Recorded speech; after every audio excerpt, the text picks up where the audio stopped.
Dans ces livres, nous pouvons apprécier quelque chose dans lequel tout étudiant de langue étrangère ou toute personne intéressée par l'apprentissage d'une deuxième langue a expérimenté. En commençant à comprendre et apprendre une deuxième langue, tout est un monde nouveau et merveilleux où nous trouvons de nouveaux mots chaque jour. Nous commençons à comparer notre langue maternelle et celle que nous apprenons.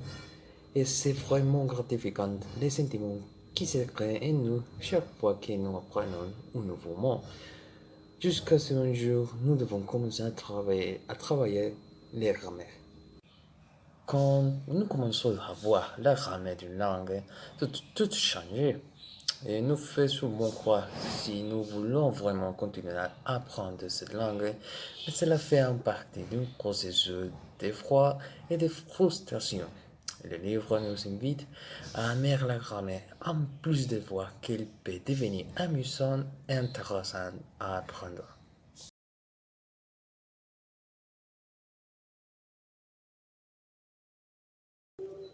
La musique et l'éducation sont liées depuis de l'Antiquité et ont un effet positif important sur l'état émotionnel et psychologique de l'élève.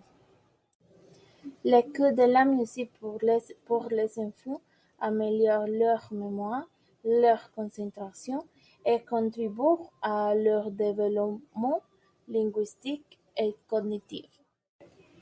Lorsqu'il s'agit d'enseigner la musique, il est important de connaître les bases, telles que les notes, les rythmes et les gammes.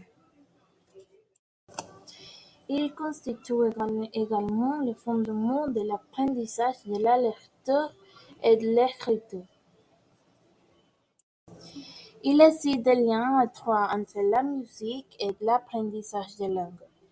Lorsque vous apprenez à lire, vous apprenez à apprendre à lire et on vous apprend à faire en utilisant un système de lettres, de syllabes, de mots et de phrases. Il en va de même pour la musique. On vous apprend à apprendre la musique à l'aide des notes, du rythme, de la mélodie et du chant. Les notes de musique sont simplement autres lettres de l'alphabet. La base de la lecture et l'expression est pour apprendre à parler. Les enfants doivent être capables de distinguer l'expression de l'autre son. La musique les aide à la faire.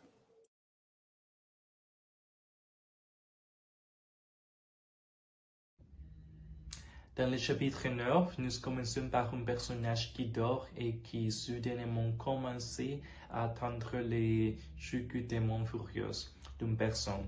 Et soudainement, il a commencé à attendre environ 30 mots qui, soudainement, le nouveau a commencé à chasser des chuchotements qui, apparemment, essayaient de les séduire et il est également demandé ce qu'il pouvait faire.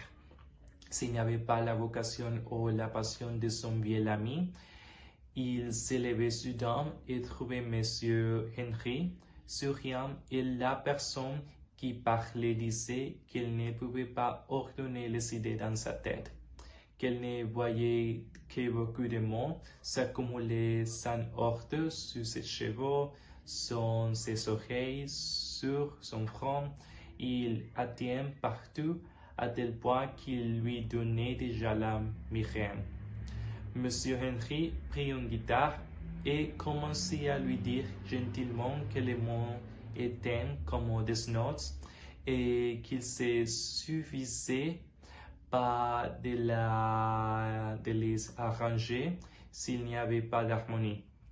Pas de la musique à ce moment-là. La personne qui souvenait de la caméra comme d'un cauchemar, disconjugation, les termes des verbes, tout était un chaos et M. Henry lui fit la promesse qu'il y avait lui faire aimer la caméra et que si dans une semaine il ne réussissait pas, il allait casser sa guitare contre le sol. Ils s'acceptèrent tous les deux et partirent dans la vie des noms. au chapitre 10, cette partie nous parlons métaphoriquement d'une ville de mots, une ville composée de toutes les choses de notre vie, qui sont parties d'une ville comme des bâtiments, voitures et des habitants, mais leurs habitants sont un peu différents. Ils sont des mots et ils sont regroupés par catégories, exactement par tribu. Et chaque tribu a son propre métier. Par exemple, il y a des tribus de synonymes, les tribus d'adjectifs, les tribus de pronoms, et d'autres.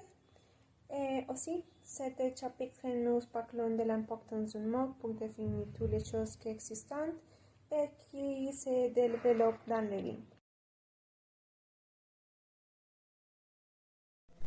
Comme groupe de travail, nous recommandons totalement le livre La grammaire est une chanson douce écrit par Erik Orsena, car c'est un livre très poétique et facile à lire. Nous pensons également que son mélange de poésie axé sur l'apprentissage en fait un livre adapté à tous, étudiants, parents, enseignants ou même aux personnes qui veulent juste le lire pour le plaisir. Erik Orsena nous laisse un grand enseignement au sein de son écriture car il nous apprend une façon différente de voir et d'enseigner la grammaire, car parfois elle peut être une casse de tête pour l'enseignant et même pour les personnes qui veulent apprendre une nouvelle langue. C'est un livre très mondialisé, car bien il soit en français, il peut être appliqué à n'importe quelle langue. Si vous apprendrez ou si vous enseignez l'anglais, l'espagnol, l'allemand, le portugais, etc., vous pouvez utiliser ce livre.